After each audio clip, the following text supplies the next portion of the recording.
গুড় প্রায় একদম রেডি। তো আমি একদম কলার পাতায় ঢেলে দিলাম, এটা ঠান্ডা হওয়ার পর তুলে নিব। তো দেখো সকাল সকাল আমি কাঁঠাল নিয়ে বসে পড়েছি। তো কাঁঠালগুলো কী করবো তোমাদের সাথে শেয়ার করছি। তো দেখো আমি অনেকগুলো প্রায় বেশিরভাগ খাওয়া হয়ে গিয়েছে। তো কিছু কাঁঠাল আছে, তো এই কাঁঠালগুলো আমি কী করছি তো তোমার সাথে অবশ্যই শেয়ার করি। তো ফার্স্টে আমার যেটা কাঁঠালগুলোকে ছাড়িয়ে নিই বানাবো সেটার জন্য দেখো কাঁঠালগুলো একদম ছাড়িয়ে দিয়েছে। এই একটা চুন যেটা আমরা প্রথমত পানে খাই, কোনো প্রবলেম কিচ্ছু হবে না, কারণ চুন আমরা খেয়ে থাকি বা চুনে অনেক কিছু। যাই হোক, তো চুন এটা আমি দিয়েছি, গুড়টা বানাবো মেন প্রসেস এইভাবে করব। তো যাই হোক, এটা আমি করছি। এবার কাঁঠালগুলোকে আমি বিচিগুলো যে হবে না এটা সেখানে ছাড়িয়ে নিব। আমি এইভাবে ছাড়িয়ে নিব।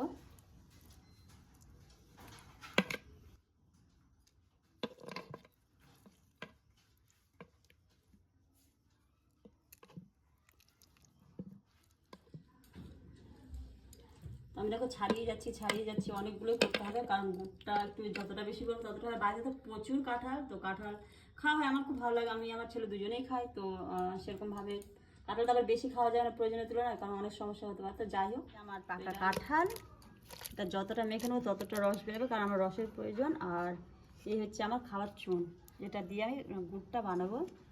তো খুব সামান্য 25 গ্রাম মতো দিলাম। তো এটাকে আমি বেশ ভালো করে ওর সাথে মেখে নিব।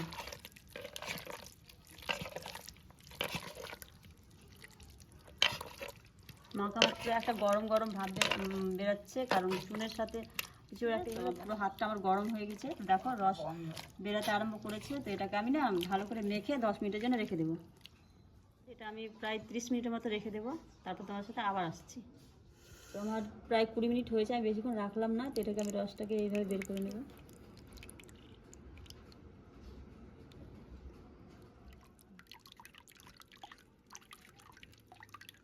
রসটা অনেকটাই হয়েছে, তো আমার এটাই দরকার। বেরিয়ে যাবে কাঁঠালের এই অবস্থা। তো এটা আমার আর কোনো প্রয়োজনে লাগবে না, যেটা আমি ফেলে দেবো। তৈরি, রেডি। তো এবার আমি গুড়টা করে নেব। আর হ্যাঁ, যদি কারো আদা পছন্দ হলে আদা সামান্য পরিমাণে আদা দেওয়া যায়, তো আদা দিতে পারো। তো আমি সামান্য পরিমাণে আদা দেবো আর গুড়টা বানাবো। একদম শুধু কাঁঠালের রস আছে, অন্য কোনো কিছু দেওয়া নেই। একটু আমি আদা রস দিব।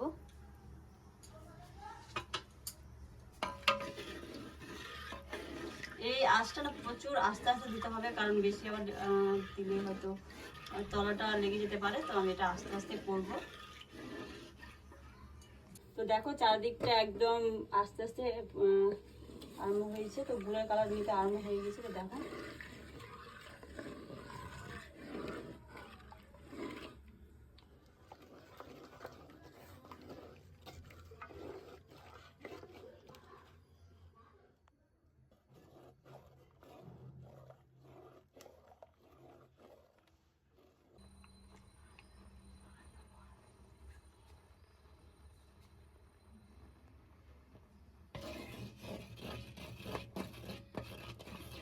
একটা কথা বলে রাখি, আঁচটা কিন্তু একদম মিডিয়াম রাখি। একটু আর দেরি আছে। তো আমি কাটলে গন্ধ অনেকেরই পছন্দ হয় না, তার জন্য একটু আমি আদা দিয়ে দিলাম।